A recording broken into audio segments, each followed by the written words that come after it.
Everybody, thank you for joining us for another session. We have a great session now at 1:15 to 2:15, and then we'll have a brief break after that. So this one is expanding inclusion and training on disabilities and ethics. We're going to start with Simon Holt. Simon is senior publisher at Elsevier. He's also a business lead for disability, spearheading Elsevier's disability action plan. He founded and co-chairs Elsevier Enabled, Elsevier's disability employee research group. He has also contributed to the Scholarly Kitchen on disability inclusion in the publishing industry, and he sits on the Publishers Association's Accessibility Action Group. He lives in Oxford, UK. After Simon, we'll have Emma Molls. She is the publishing librarian at the University of Minnesota. Emma leads the publishing services team to develop and manage open access publications created by faculty, students, and scholarly societies. Associate editor and advisory member for the director of open access journals. Emma also co-authored with Kate McCready the great paper Developing a Business Plan for a Library Publishing Program, which won the 2019 award for Outstanding Scholarship in Library Publishing, and we use with students in our publishing program. I'm going to turn it over now to Simon. Hi, everybody. First of all, thanks a lot for having me. It's really, really nice to be here. So today I'm just going to say a few words about disability inclusion at Elsevier. Just talking about how we have put some structures in place to make sure that everybody gets what they need at work, to make sure that everybody is able to fulfill their potential, and that we're able to represent the people that read all our books and journals properly as well. So next slide, please. Okay, so let me tell you a story. Everybody likes a good story, so I thought I would start off with one. I'm registered blind, having only 1/10 of the vision of a fully sighted person.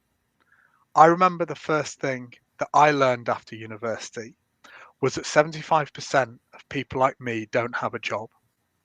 So coming into the world of work was quite scary for me. I struggled in the first years of my career. There were too many inaccessible attitudes, too many inaccessible systems, and too many inaccessible approaches. The most inaccessible attitude was my own. I didn't think I deserved a career. I didn't think that having a career was for people like me. I had an inescapable feeling that I should just feel grateful to have a job. Wanting a career seemed above my station as somebody with a disability.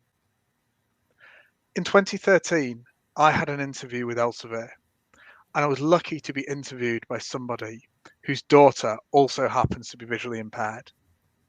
For the first time in my life, I had a manager, certainly the first time in my professional life, I had a manager who understood and who believed in me.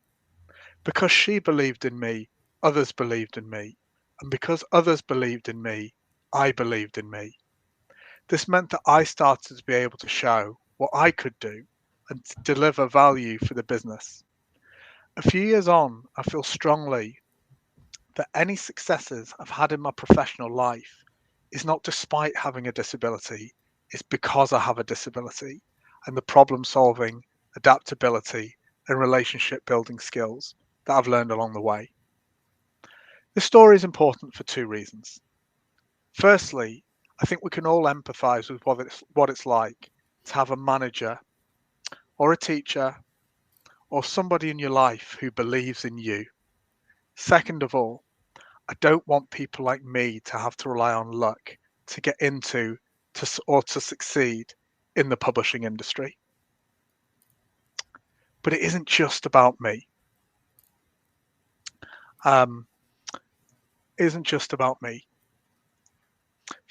According to the United Nations, 15% of the world's working age population have a disability, whether that's a physical or a neurological one. That's over 1 billion people worldwide, and a substantial proportion of both the people who work in the publishing industry and, even more importantly, the people that read our books and our journals. If you take Elsevier for an example, where I work, if Elsevier has about 9,000 employees, that means that we probably have almost 1,500 with a disability or long-term health condition. Next slide, please. Systematically, therefore, we need to evolve. So we're setting everybody up for success from the moment they apply for a job and then join a company, so they can make them working, and that we can make the most of the talents and abilities that they bring. For that to work, the environment has to be right. Being disability confident as an organisation means allowing people to focus on what they can do, knowing that the rest will be taken care of. Next slide, please. So as John mentioned, I lead Elsevier Enabled, which is our employee resource group. Elsevier Enabled, the clue is in the name. It exists to support employees with a disability, but also to convey a powerful, empowering image of people with disability as those problem solvers and adaptable people who build relationships that companies value. The group exists to support employees with a disability and employees with caring responsibilities. Our logo, the triple bar that you might have seen on the first slide, means of equivalent value to. We believe that people with it are worth the same as everyone else, with the same desire to fulfill their potential at work and in life. We work with people across the organisation to make Elsevier more disability confident for our staff and, by extension, our customers. Because what do we do as publishers? We're the gatekeepers. We're the people that provide materials. And therefore, if we're not disability confident, then our materials, our books, our journals, our websites aren't going to be accessible. And that means that we're not serving the communities, the academic communities, which we exist to serve. We're a global group and we're open to everybody, whether you have a disability or not. We've grown steadily over the past 3 years and now number over 150 people. Next slide, please. So what have we done so far? Well, I'd like to think quite a lot, apart from establishing ourselves and getting more members and raising awareness. We've made some quite big changes. So we wrote a training course that now goes out to all people managers at Elsevier to allow them to understand how to have conversations with their employees. And we have training courses for employees as well, so they know how to have conversations with their managers. That's really important. We celebrate the International Day of People with Disabilities. We have events. We have a blog called I Am Enabled, where we showcase different employees and their stories. Again, all with the idea of normalizing disability as a part of the mix within our workforce. We have educated our staff about how to add closed captioning, so subtitles to Zoom and to Teams, so that everybody can take part in a meeting. Imagine if you're hearing impaired and you can't actually access any webinars or any meetings because there's no subtitles. We've also established disability internships, paid obviously, in the UK and the Netherlands, to give people with disabilities the same work experience that everybody else gets. We're going to be launching a program in the US soon. And we've also established a accessibility and inclusion working group, so that it's easier for people to flag up accessibility requests or equipment they need or problems that they're having, so that we can really take a united life cycle approach to this, not just thinking about this on a case-by-case basis, but thinking about it systematically. Instead of everybody having to campaign for themselves, what it means is it gives this idea that people can focus on their work, knowing that the rest will be taken care of. That's disability confidence. Next slide, please. So I wanted just to say a bit of a quick word about how Enabled fits into the Elsevier kind of ecosystem. When we started 4 years ago, there was just us, there was just me, and then there was about 15 of us. And really, we were just a peer support group. We kind of suggested things to Elsevier. And there were some other groups who were doing the same. So groups, pride groups and gender groups and race and ethnicity groups and age diversity groups as well.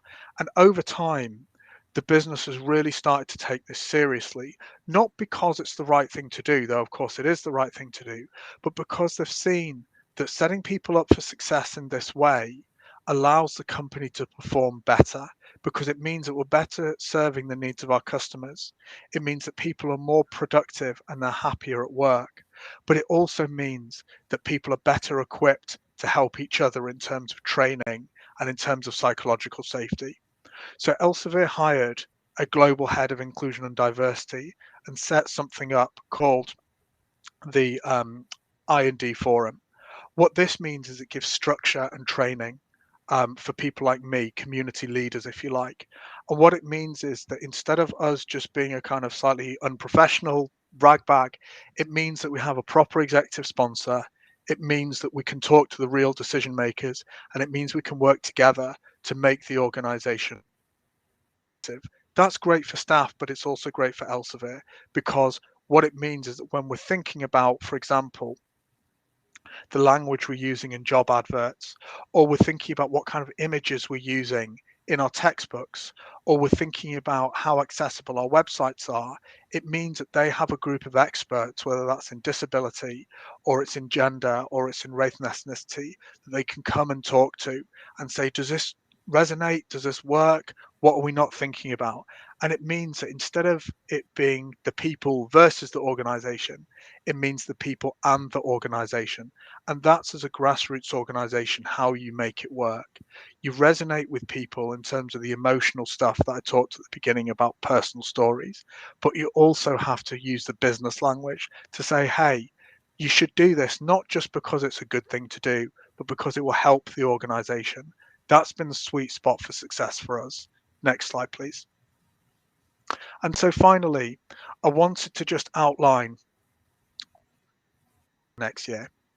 Really and truly, we're looking at a life cycle approach. So if you have a disability, you're taken care of from the minute you apply for a job, through interview, through starting, through every day, and then through promotion, and through moving up the company. There's no point in having a disability inclusion strategy if people feel that they have to stay in the job their whole career because, my manager takes care of me and I'm worried about moving to a new department. Disability inclusion means people with disabilities having the same opportunities as everybody else.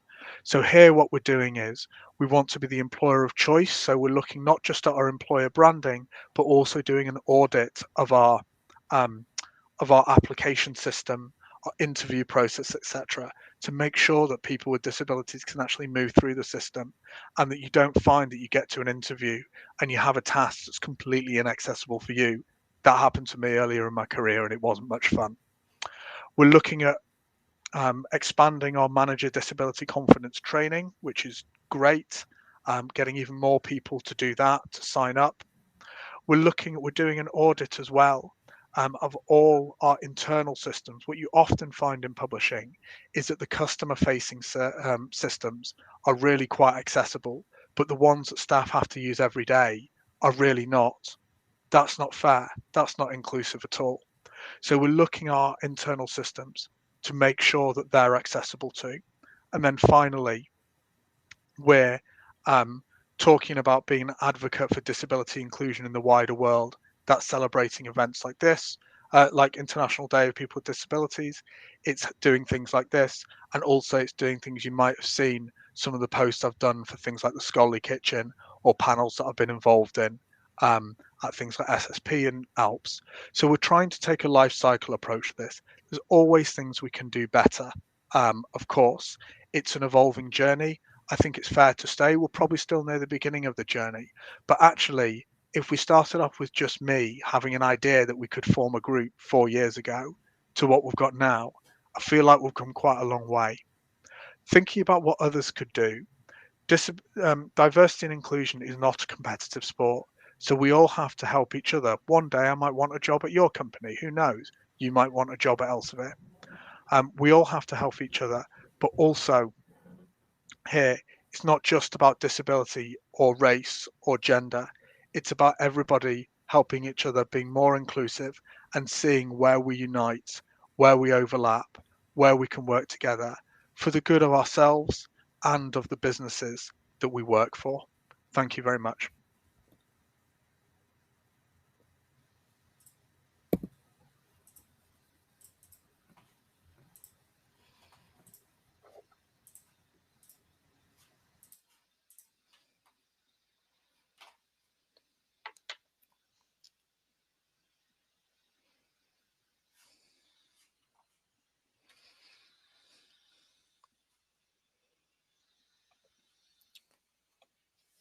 Great, thank you. I think my slides should be showing up now. Is that right, John?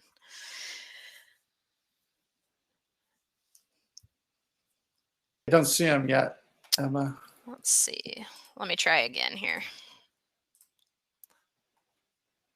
How about now?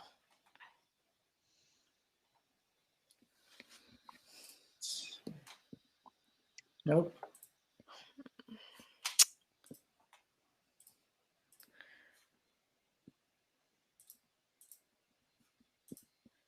How about now? It says it's sharing on my side. I'm not seeing it. Yeah, I'm not Emma, sure. Scooja here. I'm going to try to present. So give me 2 seconds Okay. and I'll see if I can set you up.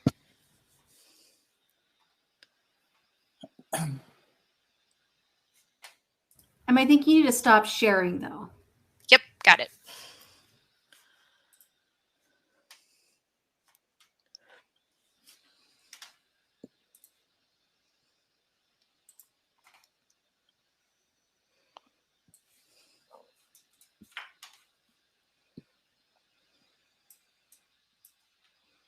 Yeah, I think I'm running into the same problem.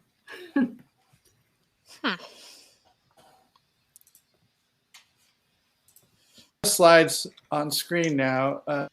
It just needs to be shown full screen. Well, they were there. Okay, let me try that again.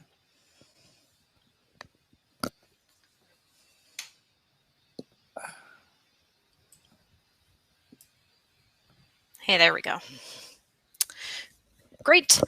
All right. Well, thank you very much. Thank you for staying through the technical difficulties there.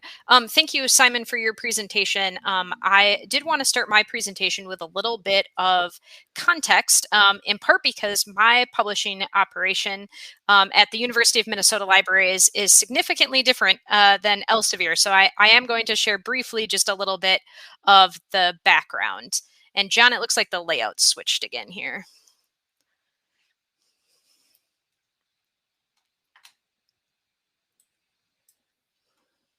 There we go. Great. So next slide. So to start off with, and before I kind of introduce myself and the University of Minnesota, I did want to give the sources that are certainly foundational to this presentation and to the work that I'm going to be talking about. I have my slides available for all of you to see. If you just go to z.umn.edu/student-editor-ethics, I have all of these resources in a slide, and these are really the foundational pieces that guide my work. Next slide. So first, to get us started, I'm going to share a little bit about the University of Minnesota. Next slide. We run a publishing program out of the library. So we are a library publisher. Really, our context is just slightly different than when we think about other larger scholarly publishers or university presses. We definitely work through the entire workflow process. So we manage peer review workflows, editorial ethics training, which I'm going to be talking about today, platform training. Our team, which is small, we have 4 members of our publishing team, also manage the publications themselves. So that includes accessibility and web design, metadata and identifiers, licensing, and open access. That's part of our training process, as well as our contractual agreements with our individual publications. And then finally, we also do indexing and distribution and think about the sustainability and maintenance of each publication that we publish. Next slide. We publish across a few different platforms. Today, I'm going to be talking specifically about journals, which we publish most of our journals on OJS, Open Journal Systems, paired with WordPress. We have a few WordPress-based publications. And then we also use Manifold and Pressbooks to publish. So I think that's just important to know that we certainly use community-supported and open source platforms when we can. Next slide. There is established practice of library publishers, of which we are one. Library Publishing Coalition is an organization for library publishers that exists. It's a fairly strong member organization. They put out library publishing competencies, so our work within publishing services at the University of Minnesota Libraries is based heavily on those competencies. We also, as John mentioned in my introduction, have a business plan. So everything that we do in publishing is very thought out, planned, and strategic. Next slide.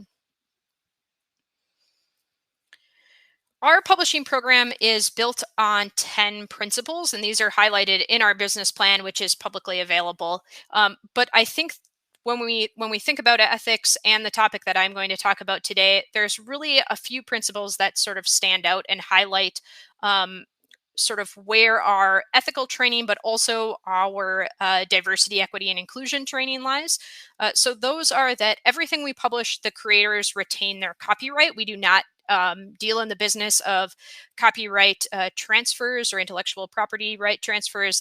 It's quite a mess at the university as far as if somebody were to transfer their copyright to us, we do not want it. Our services are free for all University of Minnesota affiliates. So also as introduced, we publish primarily the works of University of Minnesota faculty members, students, and then we also work with external professional or scholarly societies. But for all of our editors or authors who are University of Minnesota based, we do not have any charges. We believe that we should contribute quality scholarly works to the public commons through open access publishing. So everything we publish is openly accessible. We use a range of Creative Commons license depending on the needs of the authors and editors, and sometimes depending on what the content is. We practice a very process. So mostly what this means in journal world is that I'm very clear with our editors about where the costs are. This includes something like we host our OJS journals are hosted by Public Knowledge Project out of Simon Fraser University. They charge us a hosting fee. Each of our editors know what we pay per journal for that hosting fee, even though that cost is not coming from them directly. So we have a lot of transparency across our business practices. And part of that is really to educate or sometimes just inform our editors of the costs that are built around scholarly publishing. Nobody who works with us believes that publishing is a free venture. We are very aware of the costs at any time. We also keep the means of production in the hands of scholars. So we have a number of policies that are that come from us as publisher, but otherwise our publications are very much directed by the editorial boards themselves. Next slide. So I want to take a minute to pivot to really about half of our publishing opportunity or venture, which is student publications. Next slide. At the University of Minnesota Libraries, about just under half of our serials that we publish are student publications. So that means a few different things, but in this context, it means that the editorial boards are made up of students. 5 of those student-led publications are out of the University of Minnesota Law School. If you're US-based and you know about law reviews, this will make a lot of sense to you. But the law school really manages all of the training opportunities for the editors. That's not an area that I work specifically within. 3 of those publications out of the 12 are specifically connected to a course. So there's a faculty member who is doing all of the editorial board training, including things like ethics conversations and larger scholarly communication education. So that happens with the faculty member who is the advisor on that publication. But 4 of our student journals, though they have faculty oversight or an advisory board, faculty members who step in and answer questions that are typically subject related, 4 of our publications really rely on the University of Minnesota libraries to do that additional level of training, which includes ethics. So next slide. For our student editorial boards, our training really has been fairly traditional. So we train our students on the logistical and technical needs. So that's typically related to the platform. We talk a lot about roles and responsibilities within the journal. A lot of that is figuring out the workflow for each journal. What is copy editing going to look like? What is layout going to look like? How many reviewers, peer reviewers does a manuscript need or might it need, etc. And then we also have some scholarly communication and ethics training. So originally this was really focused, I would say, on the traditional elements of publication ethics. We used a lot of COPE materials. So to talk about naming conventions, as the first session today mentioned, also about how to manage peer review, a lot about copyright and intellectual property. So all of those sort of traditional, when we think of publication ethics, were rolled into that training. 3 years ago, however, I really expanded that to include a new sort of lens that introduced a little bit more of diversity, inclusion, and equity. Next slide.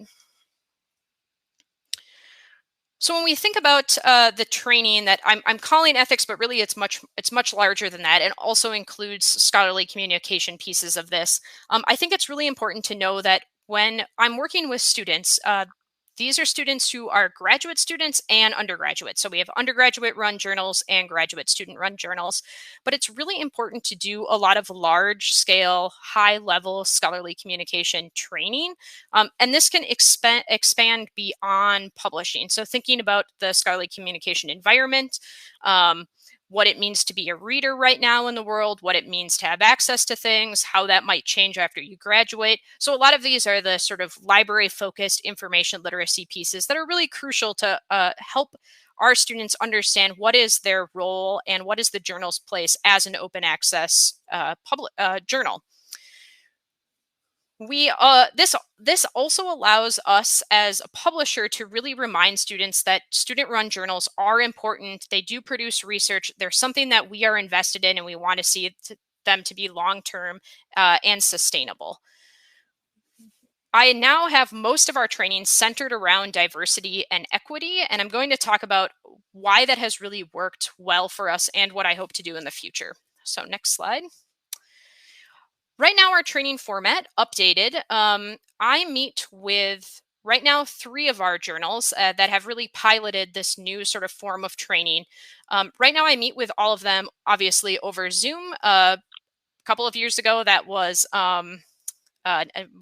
not as focused on being online, but I meet with the journals in sort of 2 forms, one with the editorial boards themselves, and then one with the reviewers. So these are journal specific trainings.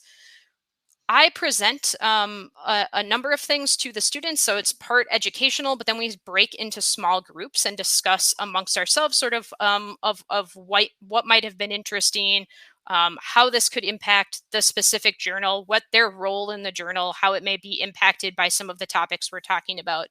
These are all recorded. Some of our journals have now shifted into using our campus-wide learning management system to actually train their reviewers on. So there's definitely some robust workflows that are kind of under all of this. Next slide. So when I talk about expanding our ethics training or our scholarly communication training to include more diversity, equity, and inclusion, that's really thinking about the topics that are certainly relevant to publishing and that have, I would say, sort of seen a renewed focus on, but they're sometimes left out of training pieces for undergraduates or graduate student editors. So that's really thinking about the global representation of publishers. I walk students through some of the history of journal publishing, which we know is very Eurocentric. We have seen some of the same companies continue to be big players, big publishers. They have the history. They often are European housed. So what does that mean for publishing? What does that mean at the same time that we're seeing a growth of global authors? We have some great numbers that we can pull right from our own University of Minnesota systems of how many of our local researchers are co-authoring with faculty or research members from Asia, from Australia, from all sorts of countries that once seemed really far away, but now are much more connected due to the global nature of research. So we talk a lot about representation that way. We also focus on labor and revenue generation. So thinking about the work that goes behind the journal. One of the great things about our student journals is that they mostly are all volunteer labor. So these are editors who are volunteering their time, copy editors, peer reviewers, and authors. So the students really get an insight into how much work it is to manage and run a journal, and thinking about if you were also a full-time researcher, a full-time faculty member, how your time is sort of taken and what that means for when publishers then are making a fairly healthy amount of revenue off of the journal. So we pose some questions about that. We talk a lot about open access, the cost of open access, what that means, what we think that might mean for the future. And then we also talk about language of scholarship. I think the students are very interested in the history of science and scholarship. So we talk a lot about Latin and German once being the language of science, and now how English is really preferred and what that might mean for global authors and global readers and users of research. Next slide.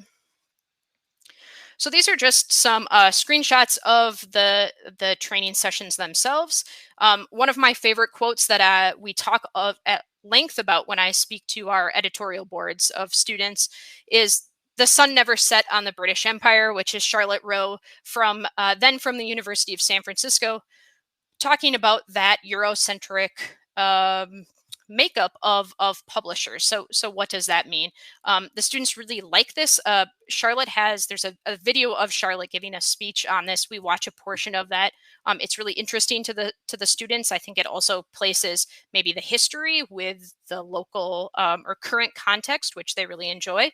And then the other is a slide of publishing as an industry. This is a really great conversation to have, especially with our undergraduates who I think approach research with sort of fresh eyes, and that research is for the pursuit of knowledge. And it makes sense that we have to talk about power and money and what that means for the publishing landscape and environment.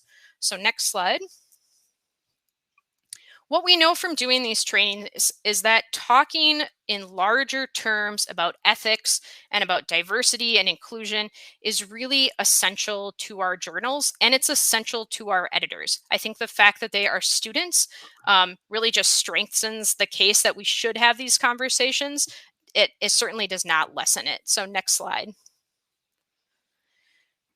One of our journals, which is a multidisciplinary undergraduate journal, something that they've done, I don't want to say it's a direct result of the training, but it's certainly the training that we do and the education that we do around scholarly communication, diversity, and ethics certainly plays a foundational piece, is that our undergraduate journal developed an additional portion where they give out grants to do work that addresses social injustices facing communities in the realms of racial, social, economic, and environmental justice.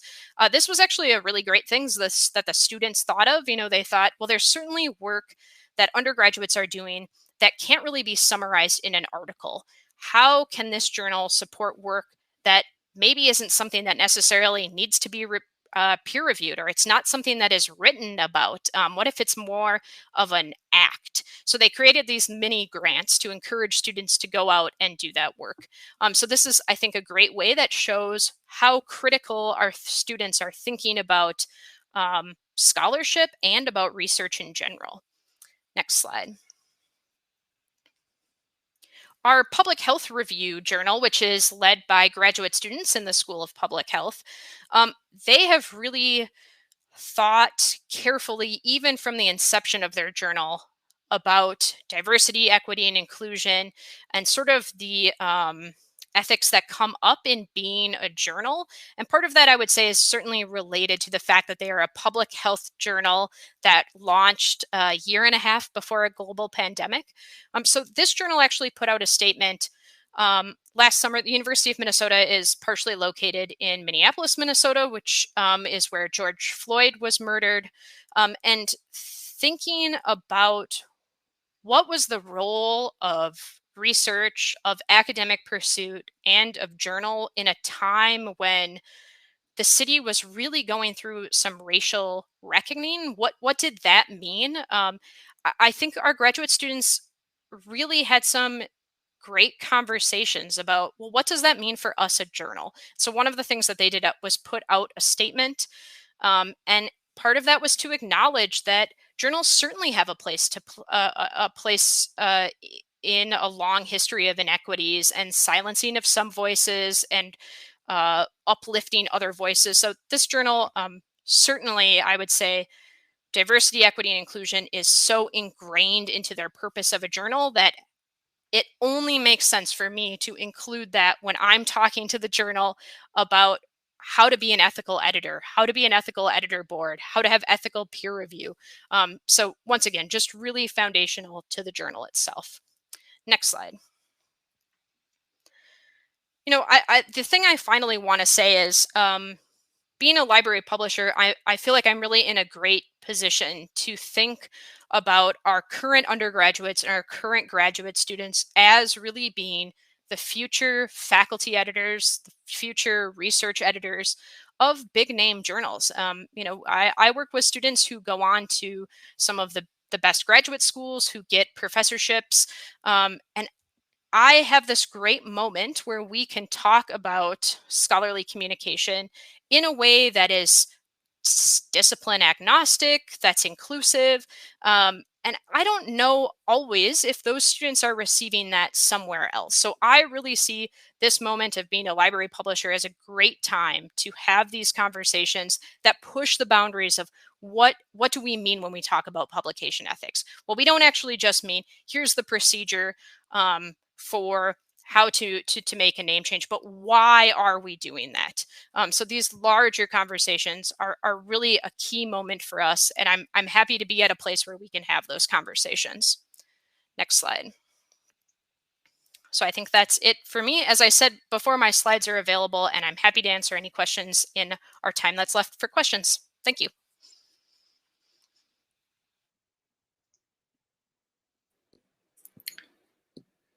Thank you so much, Emma. We're going to take questions now from the audience. Please put them in the Q&A. You'll find that at the bottom of your screen where it says interact.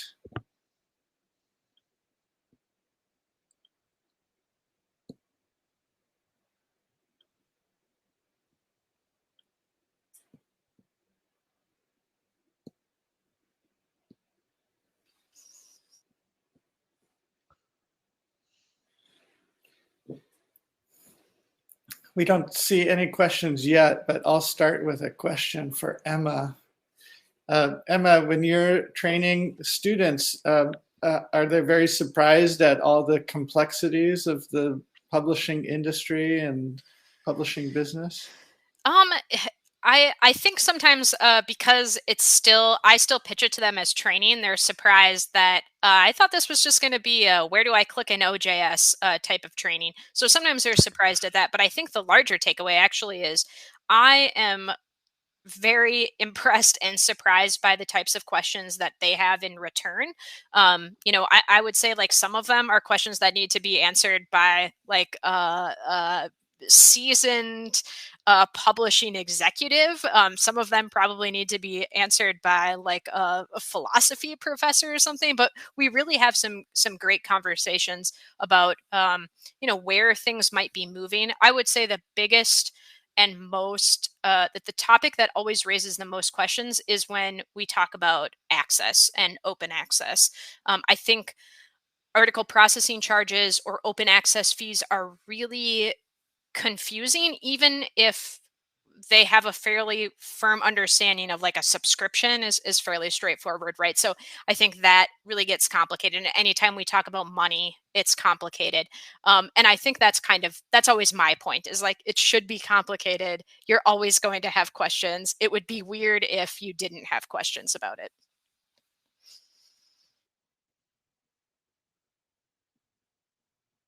Thank you, Emma. We have a question from Steve Burns. How do you start a library publisher? I'm talking to the college where I went back in the day. Yeah, I mean, there's certainly different models of library publishing. I would say check out the Library Publishing Coalition's website. They have all of the library publishers listed. It's mostly US and North American focus. There is an interest group in IFLA.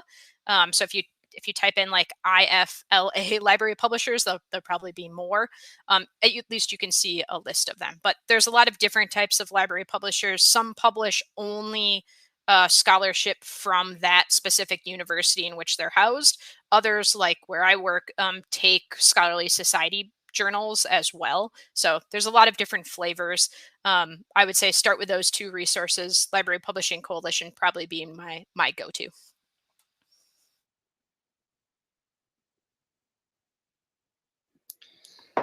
We have time for other questions from the audience. Please put them in the Q&A that you'll find at the bottom of the screen.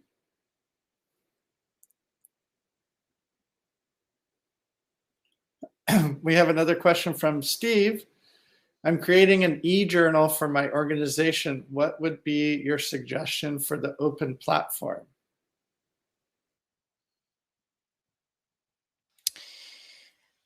I would say it super depends on what it is that you need. There's a bunch of people have done like sort of side-by-side evaluations of them. So I would say, like first start with a search that maybe somebody else has done. There's a lot of analysis across the different ones.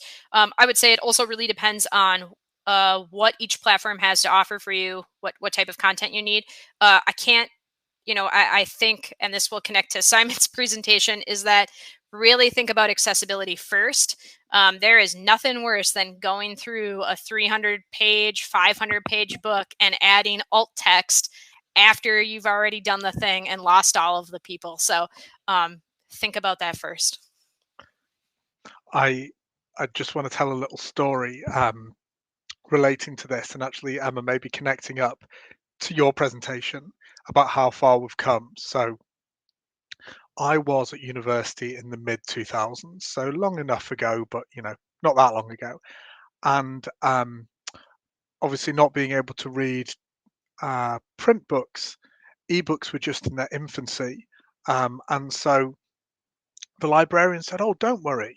We have this one book you need in audio format, no problem." I was like, great. So, I was thinking, great, this will be some kind of enhanced PDF, I'll be able to read along. Knock on my door, a couple of days later, big box. What's in the box? 36 cassettes. This is in 2005, by the way, not that long ago. The searchability, dare I say, of 36 cassettes is maybe not what it might be. And so when we're thinking about accessibility, it was a good lesson. You always have to think not just about presenting the material, but about who's going to be using the material and how they're going to use the material as well.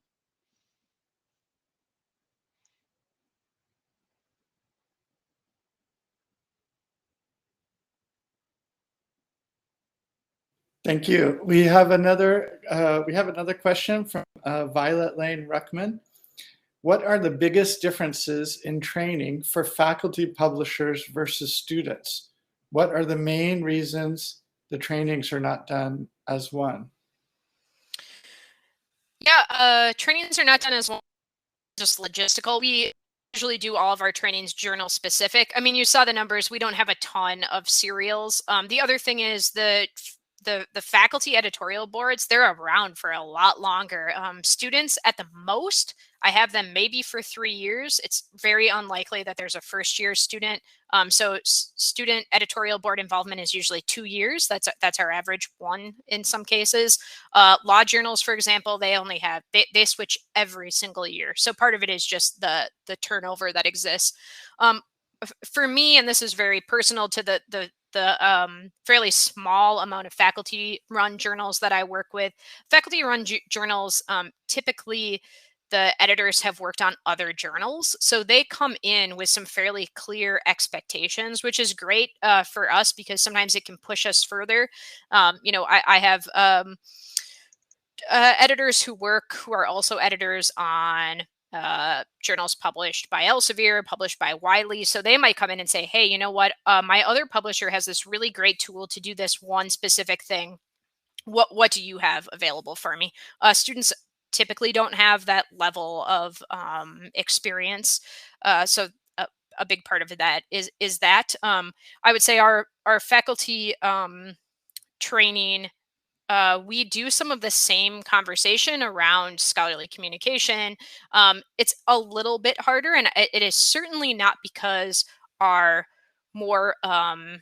faculty researchers are less willing to hear some of these challenges. It's more that they have such a disciplinary insight that sometimes we get caught up in things because there's not as much of a moment where we can step back and say, well, in your discipline, they might do this thing really well, but actually in, the humanities journals, they have a long ways to come when it's around this topic. So a lot of it is just our faculty journals, because they're so deep into their subject area. Some of the conversations that we have don't track as well. Our undergraduate, especially our undergraduate trainings, are very multidisciplinary. So we're talking across STEM, across humanities, etc. But most of it is just a logistical thing.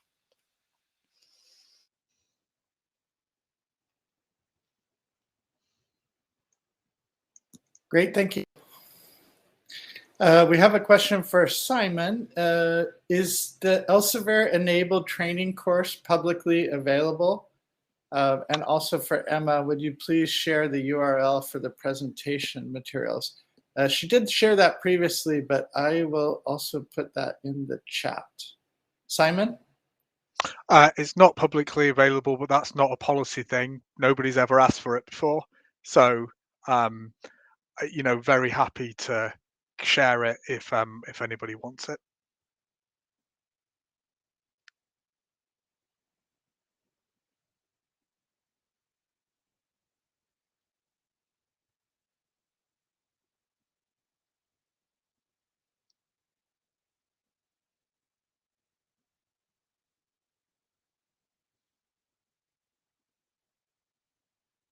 We have another question for Simon. Simon, what is the process for auditing whether your internal systems are accessible? Do you use an outside system or do you do an internal review? Oh, we've hired an external person, because otherwise it's a bit like marking your own homework, right? So we evaluating them according to the various accessibility standards that there are out there. So like WGAC 2.1, for example. So it's all kind of done via external standards and criteria. It's not a case of our own staff looking at it and going, oh, this looks good, because that wouldn't really be a worthwhile audit.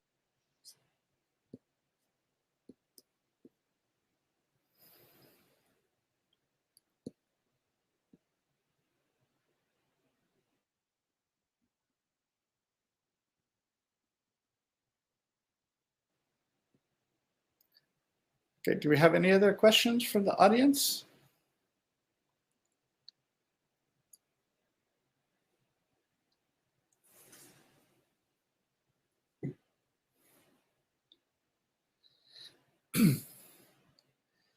Simon, I'll ask a question as well. I think that there has been a lot of advancements in accessibility in the past several years.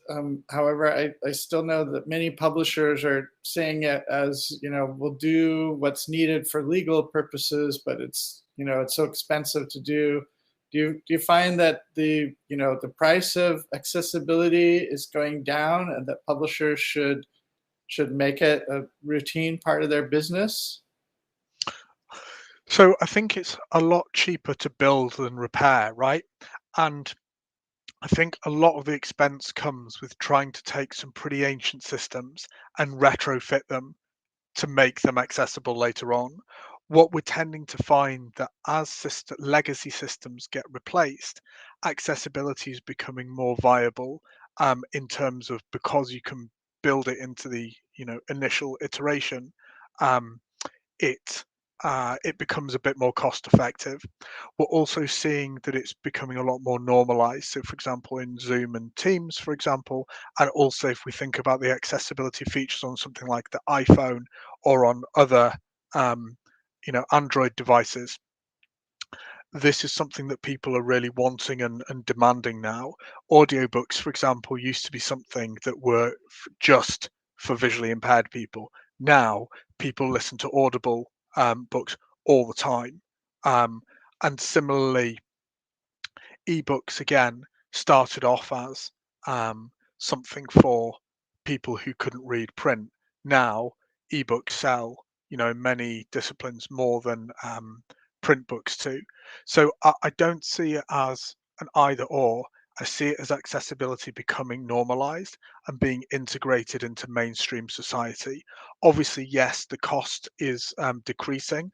So, for example, as AI improves, the idea that you can have AI closed captioning that's pretty accurate, I think 90% accurate now on Zoom, instead of having to hire a person every time, clearly that makes it a lot more viable and a lot more cost effective, because it means that you can have it any time you like instead of having to hire someone in advance for a meeting.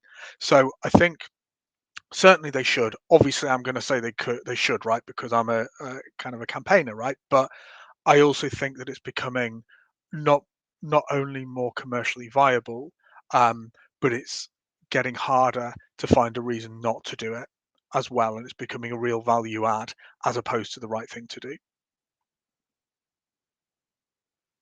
That's great, Simon. Thanks. Yeah, and I like your phrase. Build it correct the first way instead of trying to retrofit it. We have another question from Christina Daniels. Do you ever ask staff what they think about the disability standards and what they should be? This question is for Simon.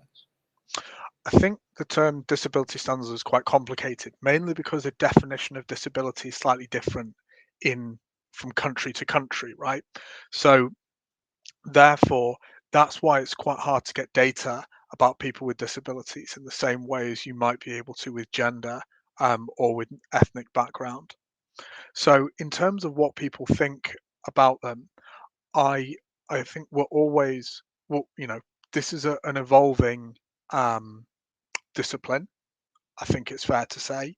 I think what one person's classes as a disability might be different to what another person says it is. And that's why I think we're starting to hear a lot more about the term self-ID, right? And actually, I think the only question worth really thinking about is, do you consider yourself to have a disability? You think about what some common definitions might be, but really and truly, if we think about the symbolism that was traditionally used, which I think is quite disabling, we're kind of getting away from it, thankfully, of, the kind of wheelchair and white stick and what have you, hearing aid. First of all, it's disempowering, but also it doesn't think about things like, neurological disabilities or mental health or anything like that at all. So I think more what I think about is standards might change, but inclusion and inclusive behaviors is really what I'm focused on, because actually what unites all kinds of areas of D, E, and I is that feeling of being. Everybody knows what that feeling of being excluded is like, and it's the same whatever your background. So actually what I'm really focusing on, instead of getting really hung up about definitions and standards, more thinking about, okay, what do inclusive behaviors look like? what can some best practices be that can help people and provide a framework, whatever their health condition might be, and how can we really help people to succeed, whatever, wherever it is that they're coming from. Thank you so much, Simon. I want to thank the audience for their questions, and I especially want to thank Simon Holt and Emma Molls for this great presentation. I've learned a lot. I hope others have too. We are going to have a short break now, and we will be back at 2:30 p.m. Eastern Time for Ethics, Artificial Intelligence, and Scholarly Publishing, followed at 3:40 with the Anti-Racism Toolkit for Organizations, and finally, at the end of the day, at 4:30 p.m., our closing plenary on career development and equitable publishing. So we'll have a short break for everybody, and we'll see you in a few minutes.